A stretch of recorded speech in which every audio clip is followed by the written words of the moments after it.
itu posisinya ada di mana. Nah, karena bentuknya adalah segitiga, ya, karena bentuknya adalah segitiga, maka dia ini kita beri jarak, ya, jarak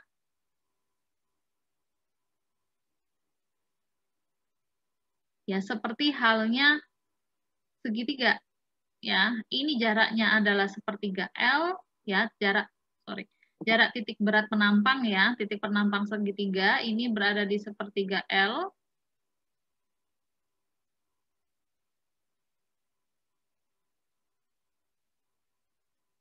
Oke, kemudian yang bawah adalah 2/3, ya.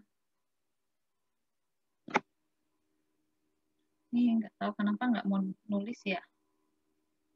2/3, mungkin harus lurus.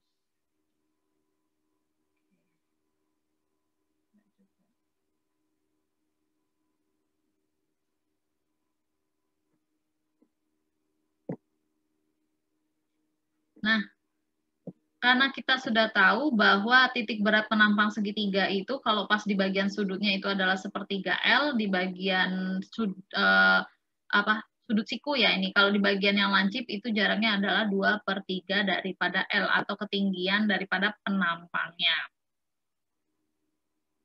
Nah, kalau kita gambarkan, ya, tadi ini masing-masing jaraknya adalah ini. Nah, ini kalau digambarkan jaraknya adalah seperti ini, ya, terhadap sisi sikunya, ya, ini sisi sikunya jaraknya adalah sepertiga L, jaraknya adalah sepertiga L, terhadap bagian yang lancipnya ini atau dekat garis netral dia akan 2/3. Kalau di bagian tarik, ya, bagian tarik berkebalikan karena segitiganya bentuknya terbalik, ya, seperti ini. Di bagian serat paling bawahnya nilai tegangannya justru yang paling besar, ya, di sini. Maka lengannya pun menyesuaikan. Oke. Nah, alternatif penggambarannya di sini, ya, adik-adik bisa menggambarkannya dengan dua konsep. Ini konsep yang pertama, ya, konsep yang pertama, adik-adik menggambarkannya seperti bentuk segitiga seperti ini, ya, dan jangan lupa arah panahnya. Arah panah ini menunjukkan bahwa kalau arah panahnya seperti ini, ya, artinya dia itu daerah compression, ya, dia akan mendesak penampang. Maka ini adalah daerah compression, ya, FC. Ini saya tulis FC. Kemudian kalau di bagian bawah, ya, bagian bawah itu daerah tanda panahnya ke arah luar. Artinya apa? Ini artinya adalah tension, ya. Artinya adalah penampang tersebut bagian segmen tersebut mengalami tarik, ya. Atau adik-adik juga bisa menggambarkannya dengan option yang kedua, ya. Mungkin lebih mudah untuk membayangkannya di option kedua. Di mana kalau desak itu segitiganya, ya, segitiganya condongnya ke arah seperti ini, ke arah kanan dengan tanda panah semuanya mendesak penampang. Kemudian yang bagian tarik, ya, segitiganya ada di sisi kiri daripada garis netralnya ini, tapi tanda panahnya semuanya ke arah luar, ke arah tarik, ya. Ini daerah tension, ini daerah compression. Nah, dengan masing-masing lengan berikut. Nah, di sini, ya, jika kita ketahui bahwa balok berbentuk 4 persegi panjang dengan lebar B dan tinggi H, di sini yang semulanya kita asumsikan kalau di slide yang sebelumnya ini,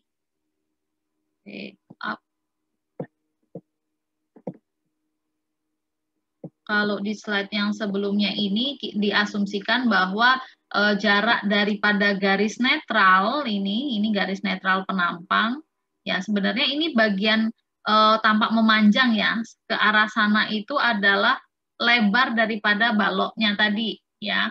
Nah, ini kalau kita gambarkan itu potongan penampangnya, ya, misalnya penampangnya adalah bentuknya persegi, ini B-nya, ya. Nah, H-nya itu dia di sini. Ini H, ini H, ya, ini H. Nah, namun kalau kita kondisikan bahwa baloknya memiliki dimensi B sama H, artinya lebarnya tetap B,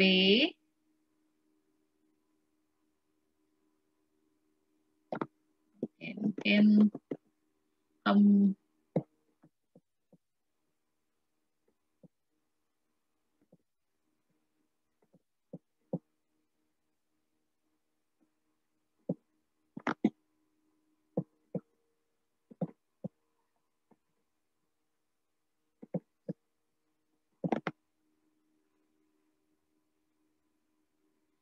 kita gambarkan. Lebar penampangnya adalah B, tingginya adalah H. Nah, namun ya, kita bagi menjadi dua daerah, daerah compression dan daerah tension. Ini kalau saya garis seperti ini, daerah ini adalah daerah compression, daerah yang sini adalah daerah yang tension. Nah, berarti ketinggiannya daerah compression sama tension itu berapa? Masing-masing memiliki ketinggian sebesar setengah H. Ini khususon untuk penampang yang bentuknya adalah persegi, ya. Nah, selanjutnya, karena dia sudah menjadi H/2, ini kan tadi semulanya sepertiga dari H, ya. Nah, tadi semulanya sepertiga kali H. Nah, karena H sendiri adalah setengah, ya, setengah H. Jadi, tadi kan ini saya jabarkan ya. Ini kan tadi awalnya adalah sepertiga dari H, ya, H. Nah, sedangkan H-nya sendiri itu sekarang nilainya adalah setengah dari H. Ya, maka bisa diperoleh ya 3 kali 2 sama dengan 6, yaitu 1/6 H. Ya, seperti ini.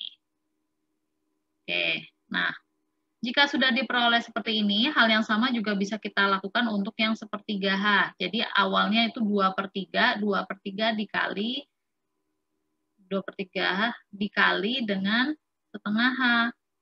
Ya, dapatnya adalah 2/6. 2/6 kalau kita sederhanakan ini menjadi sepertiga dari H. Nah, ini dapatnya dari sini. Nah, momen tadi ya seperti saya bilang, momen itu adik-adik boleh milih momen pada saat kondisinya F-nya compression atau momen pada saat kondisinya tension, ya. Nah, berarti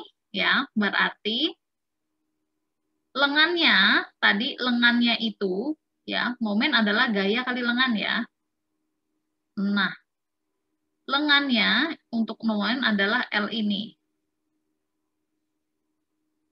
Momen sama dengan gaya dikalikan lengan.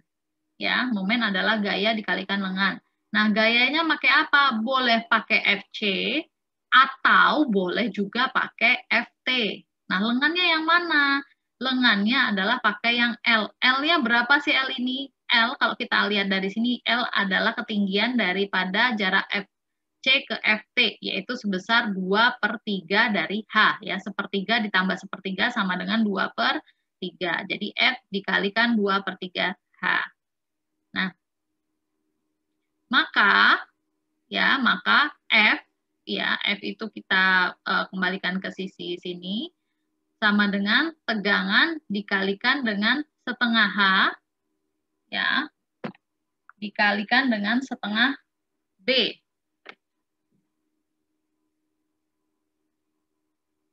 Ya, dia itu adalah luasan, ya, tegangan yang terjadi, ya, itu diambil perluasan setengah H dikalikan dengan setengah kali B, ya, force yang terjadi di sini. Setengah kali alas kali tinggi, ya, seperti itu. Jadi ini, ya, ini adalah luasan segitiga, ya, luasan segitiga yang ini. Setengahnya berapa? Luasan segitiga itu adalah setengah kali alas, alasnya ini, ya, kemudian dikalikan dengan nilai tingginya kan setengah H, ya, kemudian ini dikalikan B. Ini bukan kali setengah B, tapi setengah kali alas kali tinggi, ya, karena ini bentuknya adalah segitiga. Kemudian kita bisa mencari nilai momen ya. Kita masukkan nilai F ini ya, persamaan F-nya dengan yang di bawah ini, maka kita akan memperoleh hasil akhir di mana M itu adalah fungsi daripada tegangan dikalikan dengan 1/6 kali B kali H dikuadratkan. Nah, tegangan sendiri adalah fungsi daripada M dibagi W, di mana W-nya sendiri adalah 1/6 kali B kali H pangkat 2 ya, seperti itu. Jadi tegangan itu antara momen lentur yang dibutuhkan dengan statis momen yang dibutuhkan, ya paling enggak dia seimbang, paling tidak dia seimbang. Jika baloknya berbentuk 4 persegi panjang dengan lebar B dan tinggi H, maka tinggi penampang balok, maka semakin tinggi penampang balok, maka nilai W akan semakin besar ya. Semakin tinggi nilai H di sini ya, maka W-nya juga akan semakin besar. Sehingga jika semakin besar semakin tinggi ya, jika semakin tinggi penampangnya, maka tegangan yang terjadi akan semakin kecil ya, sehingga pada saat menentukan nilai tegangan lentur, apakah struktur kita ini aman atau tidak, itu ternyata juga ada kontribusi daripada bentuk penampang. Daripada bentuk ketinggian penampang, terutama hal yang paling ekstrim adalah ketinggiannya. Kalau dilebarin gimana, Bu? Misalkan suatu struktur ini dilebarin gitu ya, untuk memperkecil nilai tegangan. Bisa kamu kecilkan, tapi nanti tegangannya tidak akan sangat kecil, tidak akan lebih kecil daripada kamu menebalkan atau meninggikan dimensi ketinggiannya ya. Nah, karena apa? B ini kan hanya pangkat 1, sedangkan H ini adalah pangkat 2. Ya, maka lebih ekstrim itu tegangan akan mengecil apabila hanya yang ditingkatkan, bukan B-nya yang ditingkatkan. Ya. Oke, nah dari sini pun kita akan mengetahui bahwa makin tinggi penampang balok, ya, maka nilai W akan semakin besar sehingga tegangannya akan diterima akan semakin kecil. Nah, dari ini konsep ini tadi. Jadi ada 2 penampang ya. Ini penampang yang pertama penjelasan saya yang sebelumnya tadi ya. Ini penampang kedua juga penjelasan saya sebelumnya tadi. Di mana di penampang ini ya, ini B-nya, ini lebarnya, kemudian tingginya ya.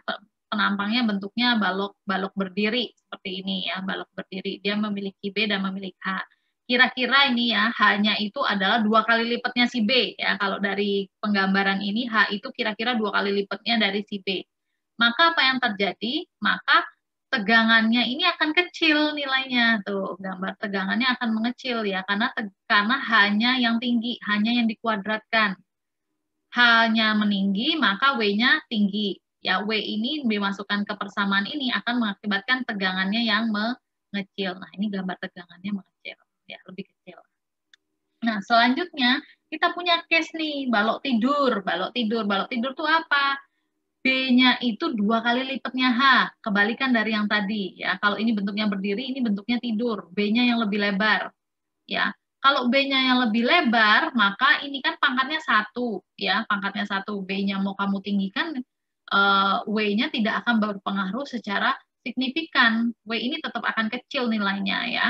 Nah, maka tegangan yang terjadi ini akan lebih besar ya dibandingkan dengan posisi balok yang bentuknya berdiri seperti itu ya. Oke. Nah, pada penggambaran diagram tegangan pada suatu penampang akibat momen lentur terdapat 2 gaya F yang mempunyai nilai sama tetapi mempunyai arah yang berlawanan. F nih, perhatikan. F-nya nih memiliki nilai yang sama, tapi arahnya yang berlawanan. Yang satu compression, yang satu tension. Ya. Nah, kenapa mereka berlawanan? Memang prinsip keseimbangan seperti itu. Sigma horizontal harus sama dengan 0. F compression harus sama dengan F tension. Ya. Adik-adik waktu di awal analisa struktur mengenal 3 konsep keseimbangan. Sigma vertikal sama dengan 0, sigma horizontal sama dengan 0, sigma momen juga sama dengan 0. Ya. Jadi struktur itu harus seimbang. Nah, kedua gaya F ini akan menjadi gaya pengganti akibat adanya momen lentur yang bekerja di suatu penampang senilai M.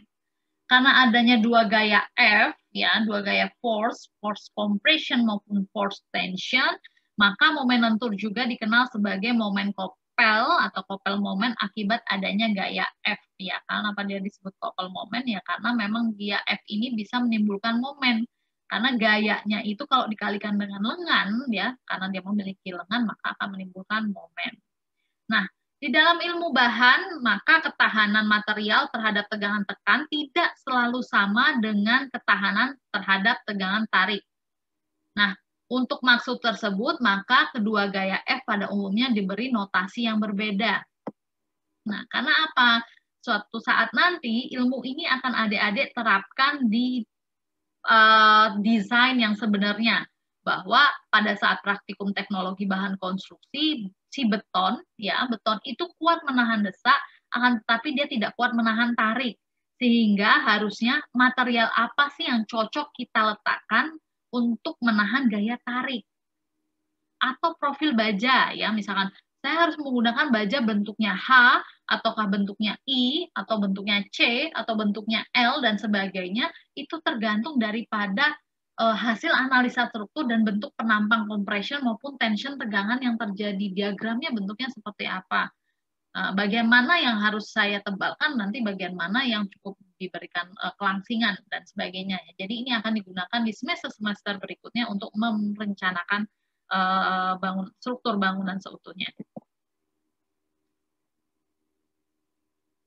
Oke, nah kita bagi dua ya. Tadi istilahnya ada compression itu notasinya ada C, kemudian tension atau tarik ada di T ya. Masing-masing ini ya mereka akan memberikan dua gaya yang sama ya, sama besarnya, namun perilakunya berbeda. Yang satu berperilaku sebagai desak di bagian serat atas ya, di bagian serat atas terhadap garis netral ini wilayahnya desak.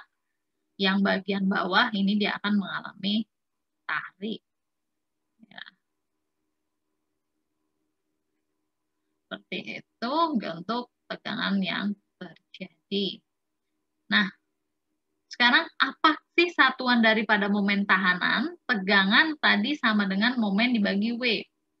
W sama dengan, ya ini pindah ruas, adalah momen dibagi dengan tegangan, di mana satuan momen itu adalah Newton kali milimeter, satuan momen Newton milimeter, gaya kali lengan ya, gaya kali jarak Newton milimeter ya, Newton itu satuan gaya, milimeter satuan jarak, kemudian satuan tegangan itu adalah dalam MPa atau Newton per milimeter persegi. Sehingga satuannya momen tahanan itu akan berubah ya. Ini adalah satuan momen, yang bawah ini adalah satuan tegangan ya. Tegangan itu adalah gaya P per A ya, P per A berarti gaya persatuan luas, maka Newton per milimeter persegi. Momen tadi adalah gaya dikalikan dengan lengan, jadi Newton kali milimeter. Nah, sehingga dari sini bisa kita peroleh ya, bahwa ini Newtonnya coret, ya, ini per milimeter perseginya, kalau dibawa ke atas, maka akan menjadi milimeter persegi pangkat 3, milimeter kubik ya, sorry, bukan milimeter persegi pangkat 3, milimeter kubik ya. Nah, satuannya adalah pangkat 3, boleh dalam sentimeter, boleh dalam milimeter, boleh dalam inch, boleh dalam pound, apa ya, pokoknya satuan jarak yang pasti pangkatnya adalah 3.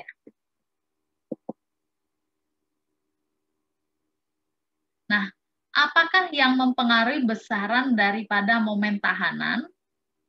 Yang mempengaruhi besaran momen tahanan tadi ya, itu adalah dipengaruhi oleh penampang, karena satuannya kan milimeter pangkat 3.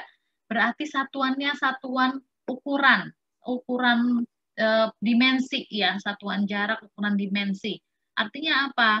Artinya yang menentukan besarannya itu adalah penampangnya. B-nya berapa, H-nya berapa.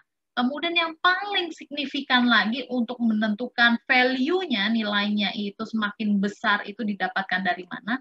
Dari prosentase ketinggian penampangnya. Semakin besar nilai H, ya H-nya semakin besar, maka W-nya akan semakin besar. Karena tadi persamaan si W itu tadi berapa? 1/6 kali B kali H pangkat 2. Nah, Karena hanya kuadrat, maka dia yang paling signifikan untuk menentukan besaran momen tahanan yang terjadi. Ya. Nah, sekarang kita kembali lagi ya ke bagian daerah compression maupun tension. Nah, di sini daerah compression maupun tension, jangan lupa tanda panahnya. Nah, ya, yang merah ini daerah compression, ya, dengan tanda panah menekan, ya, ini menekan potongan penampang, ya, penampangnya. Jadi ini itu kalau seperti halnya kita potong, jadi sebenarnya gambar kayak balok utuh, ya, ini sendi, ini rollnya, ya, kemudian ada beban P. Nah, kalau dibuat itu seperti kalau dari sisi samping, dari sisi panjang penampang, ini hanya berupa kayak garis, ya. Yang tampak di sini hanya H sama L-nya aja, L-nya berapa. Nah, kemudian kita buat secara 3 dimensi, ya, 3 dimensi. Ini dibuat secara 3 dimensi.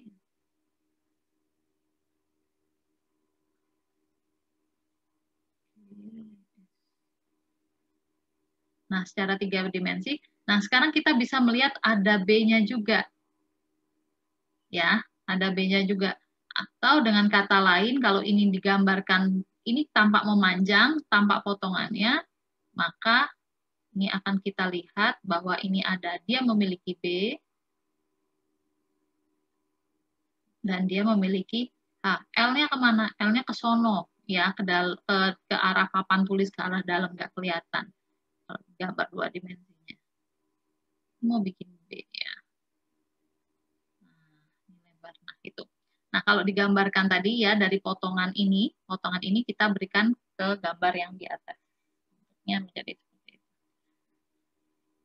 Nah, daerah compression, ya, itu adalah nilai tegangan ini, kemudian bentuknya adalah segitiga, ini kan bentuknya segitiga ya, tadi nih. Ini sebenarnya bentuknya adalah segitiga. Kan kita tuh sebenarnya mau menghitung luasan yang merah itu apa. Nah, ini segitiga, setengah kali apa? Kali tingginya, ya, tingginya ini berapa? Tingginya tadi adalah H/2, ya, tinggi ini kan garis netralnya di sini nih. Nah, ini garis netralnya kan ada di sini. Nah, tinggi ini berapa? Tinggi ini itu sama dengan setengah dari H. Nah, setengah dari H, ya, udah. Kemudian karena bentuknya segitiga, kan rumusnya setengah kali alas kali tinggi, ya. Nah, ini alasnya atau lebar ke sananya itu adalah B. Ya, sehingga kita peroleh daerah compression ini, luasan tegangan yang terjadi itu adalah 1/4 kali tau kali B kali H.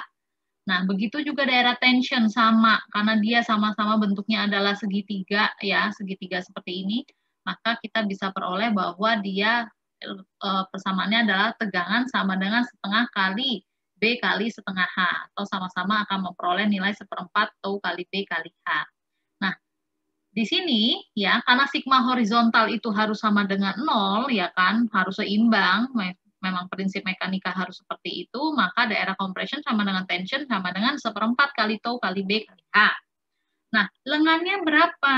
Lengannya berapa? Nah, tadi kita dari slide sebelumnya sudah kita peroleh bahwa jarak lengannya itu adalah 2/3 dari ketinggiannya. Ya.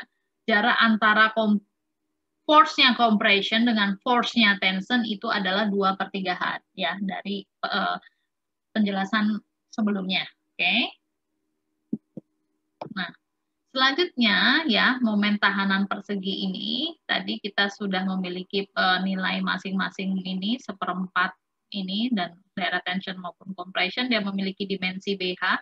Ini tampak potongannya ya, nampaknya di mana tegangan itu adalah fungsi daripada ini M dibagi dengan nilai W, ya. Ini nilai W. W adalah 1/6 BH pangkat 2, ya. Nah, momen itu sama dengan, ya, momen itu sama dengan kalau menggunakan prinsip mekanika internal yang ada di penampang, di mana sigma horizontal sama dengan 0, Berarti kamu boleh pilih C, kamu boleh pilih T, mana yang kamu pilih ya. Misalkan ini adalah force-nya ya. Karena nilainya masing-masing ini sama, C sama dengan T ini sama, ya kita peroleh misalkan momen sama dengan F dikalikan L. Nah, ini adalah ya, saya jabarkan di sini M sama dengan sebenarnya adalah F dikalikan L. Di mana F-nya sendiri itu adalah ini ya, F-nya compression atau F-nya tension, nilainya sama-sama 1/4 atau kali B kali H. Ya, ini kita pindahkan ke sini. Kemudian lengthnya berapa? Lengannya adalah 2/3 daripada H. Ya, akan kita peroleh nilai momen. Nilai momen itu nilainya akan sama dengan momen tahanan. Ya, nilai M itu akan setara dengan W. Ya, jadi tegangan yang terjadi itu nilainya akan sama dengan 1. Ya. Nah,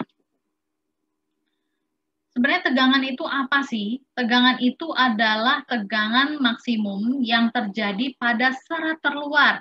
Untuk daerah compression, nilai tegangan maksimumnya berada di serat paling atas, ya, di sini serat paling atas, daerah sini, nih segitiganya paling besar tanda panahnya, ini adalah daerah tekan, ya, nilai maksimumnya. Kemudian yang di bagian bawah ini yang bagian tarik ini, ya, tarik ini yang paling besar, tegangan maksimumnya di bagian serat yang paling bawah. Nah, gimana sih caranya kita mengetahui tegangan pada lokasi lainnya? Misalkan TOI di sini. Tegangan, saya pengen tahu tegangan yang terjadi misalkan jaraknya di 1/4H gitu ya. Gimana sih nilai tegangannya? Apakah tegangannya itu sama dengan 1 gitu kan hasil akhirnya? Mari kita simak ya. Nah, bila luasan doa sangat kecil, dari di sini kita akan membagi dia, di ada tau I, di atas ini ada tau 1 ya, tinggi yang paling atas ini ada tau 1, kemudian yang bawah ini ada tau 2, ya, sesuai dengan ketinggiannya ini, tau 2. Kemudian kita ada pengen tahu tau I, ini ketinggiannya tau I, Y-nya seberapa, ya, kita asumsikan dia memiliki luasan tertentu sebesar dou A, ya, luasannya tadi tidak langsung menggunakan B dikalikan tegangan dikalikan setengah dari H-nya dikalikan seperti itu, tidak ya, kita harus mendefinisikan dengan seksama. Nah, kita ambil luasan doa yang sangat kecil sedemikian sehingga tegangan pada luasan doa dapat dianggap ini seragam. Maka momen lentur yang terjadi itu akan setara dengan tegangan 1 dikalikan ya, tegangan 1, besaran tegangan 1 di sisi sini, dikalikan dengan luasan penampangnya, dikalikan dengan jarak lengannya, itu ditambah dengan tau 2, ya, jadi ini metode layer ya, tau 2 dikalikan dou A, dikalikan Y2, dan seterusnya, sehingga mencapai tau sama dengan N, dA kali N, ya. Nah, dari sini ya kita akan mengetahui bahwa tegangan itu adalah fungsi daripada tau I dikalikan Y1 dibagi YI dan seterusnya hingga kita memperoleh nilai tau N ya, tau N. Berapa sih besar tau N itu ya? Tau I ya dikalikan dengan YN dibagi dengan YI dari prinsip perbandingan segitiga di sini. Ya kan? Nah, kita pengen tahu tau N di sini, kita bisa menggunakan perbandingan segitiga pakai yang ini. Nah, segitiga ini, perbandingan segitiga ini.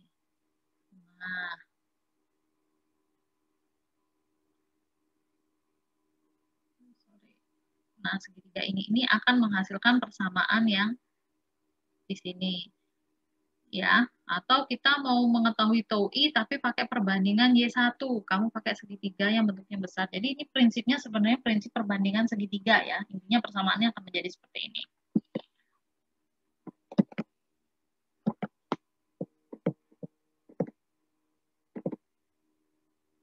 Nah, dari hasil penjabaran itu kita akan memperoleh ya bahwa momen itu akan nilainya akan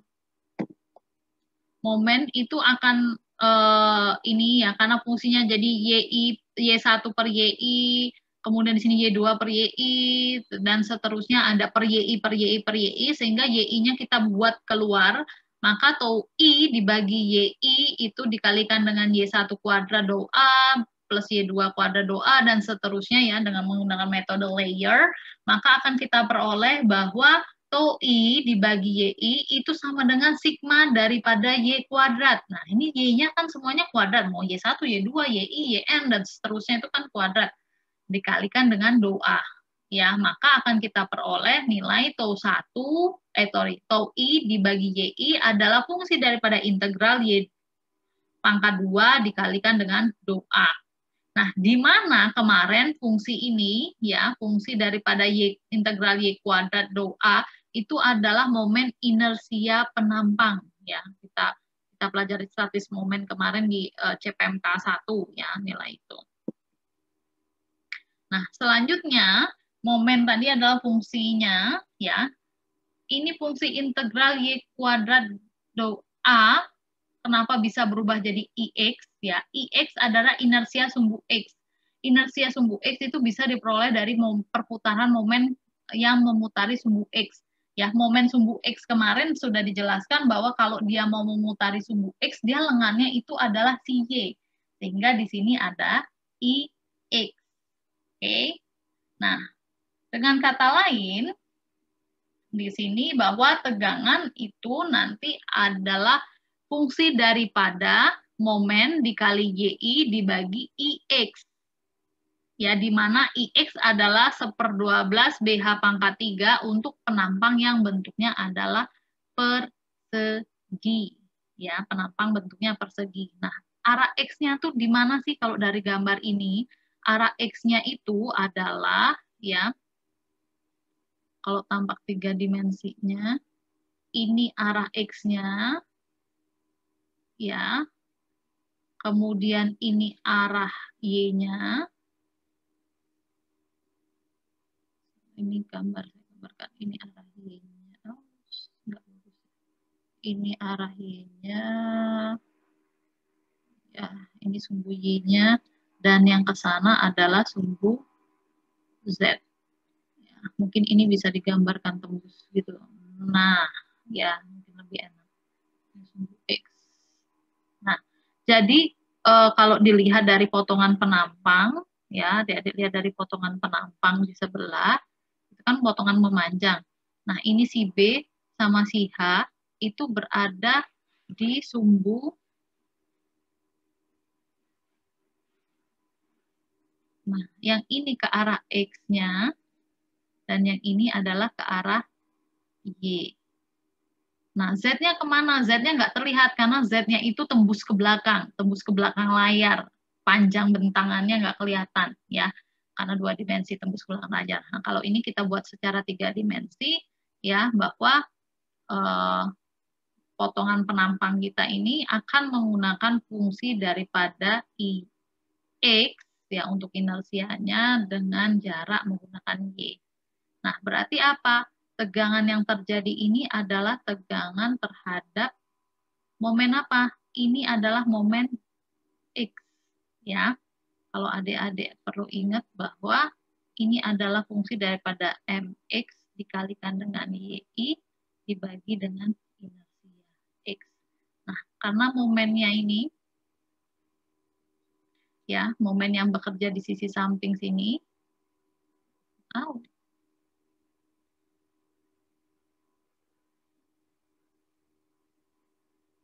ya. Nah, momennya tadi kan bentuknya gini, ya. Nah, ini nilai momennya. Nah, kalau dari sisi samping sini, nah, ini momennya juga. Ya, dari sisi samping dia sama-sama momen positif. Jadi kalau dilenturkan, ya, itu bentuk lendutannya seperti ini. Seperti halnya orang yang tersenyum, sisi tariknya berada di serat paling bawah, ya, seperti itu. Jadi ini adalah momen X. Momen ini mengintari sumbu X, ya. Sumbu X yang ini. Nah, oke. Nah, apakah hasil perhitungan dengan menggunakan momen inersia I sama dengan hasil perhitungan menggunakan momen tahanan W? Mari kita lihat.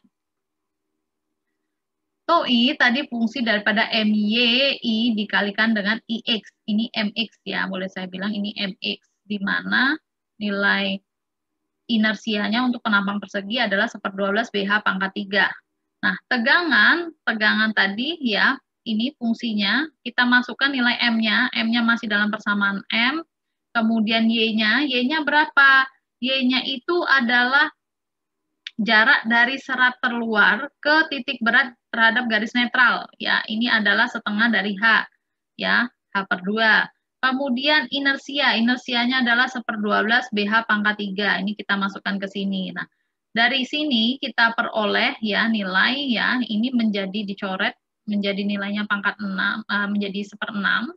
Kemudian ini ya hanya menjadi pangkat 2. Maka akan diperoleh nilai tegangan sama dengan M dibagi 1/6 B kali H kuadrat. Nah, ternyata kalau kita hitung dari konsep inersia momen maupun kita hitung dari konsep statis momen tadi yang sebelumnya, itu akan menghasilkan tetap nilai internal tegangan yang akan sama ya. Nah,